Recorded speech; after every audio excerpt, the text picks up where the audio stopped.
maybe briefly I can check with you that I think even in the last conversation, we were talking about this openness of the future, which is based on this idea of exegesis. And poesis is perhaps is a synonym of that, where we're looking at the past in an open way, where the past is open and that also opens our future, rather than trying to romanticize certain things or certain traditions and try to put down other traditions and other methodologies.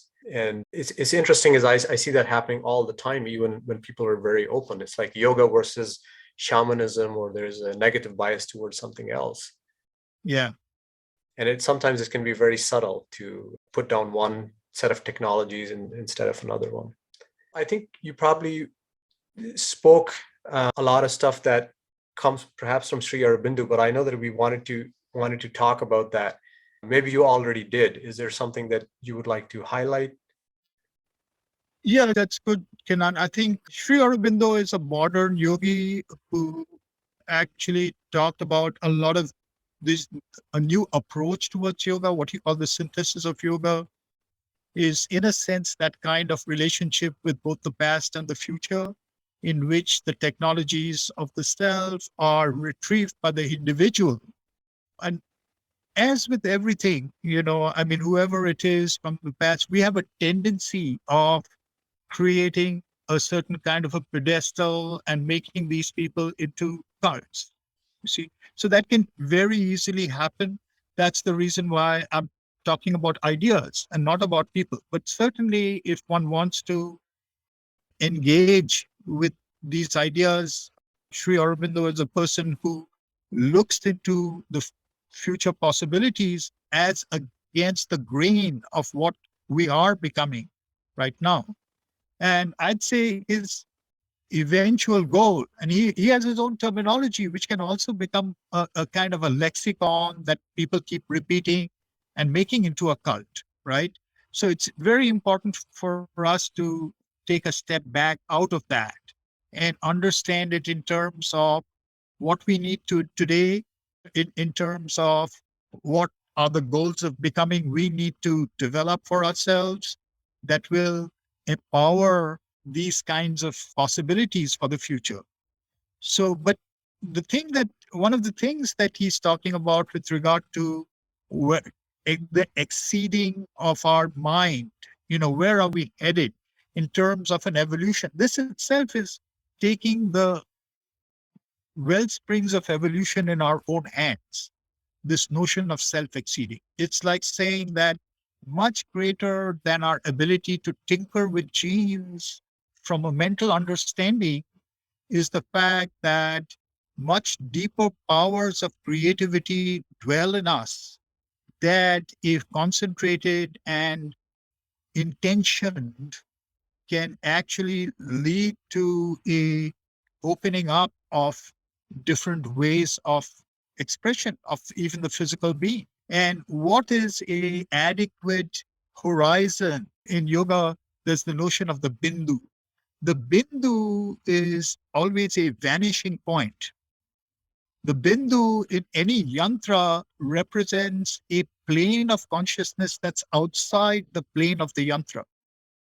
The yantra is a projection from that plane. It's like another dimension. It's like when we make two-dimensional maps of the three-dimensional world, we are projecting it onto a lower dimension. And that dimension from which it comes is a bindu, a point. You break through it into another plane of another dimension of existence. So what is the bindu? If we can talk of the perspectival vanishing point of our modern age, so beautifully translated into art by the Renaissance, that brought perspective to us, perspectival vanishing point. What is that bindu at the end of the perspective, for us, for our times? For him, it's the meeting point of the one and the infinite, okay? And a good diagram, a description of it is given to us in the Gita, in what is known as the Vishwarupa Darshan. So what is the Vishwarupa Darshan? So Arjuna, ultimately, he's listening to this person who is telling him to go to war, right? And At the same time, he's giving him this profound teaching of yoga, right? And at a certain point, Arjuna says, but who are you? What gives you the authority to say all these things? You know, so he says, I gift to you the vision that human beings don't have, so that you can see who I am. And he reveals to him this form that has been called the Vishwarupa, the cosmic form or universal form, right? And the description of that is ultimately paradoxical. He sees past, present, and future at the same time. He sees all the beings who've ever existed and will ever exist at the same time. It's not possible to see this, not because it's excessive, but because it defies the law of mind. It defies the law of mind. The mind cannot put these opposites together. It can be either this or that. Another description like that is given very early in the Shatapatha Brahmana by a story about Narayana, who is the sage, a sage in that case, right?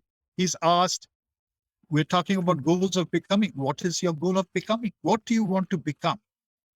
He says, I want to become all that exists and all that does not exist. In this one sentence, he encapsulates that ultimate paradoxical goal that can be called the perspectival vanishing point.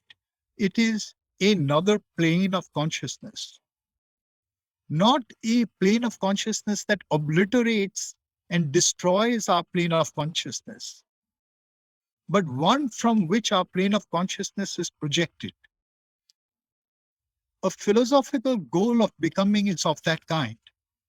We can't experience it, but we can project it as our origin, where the one and the infinite are experienced at once.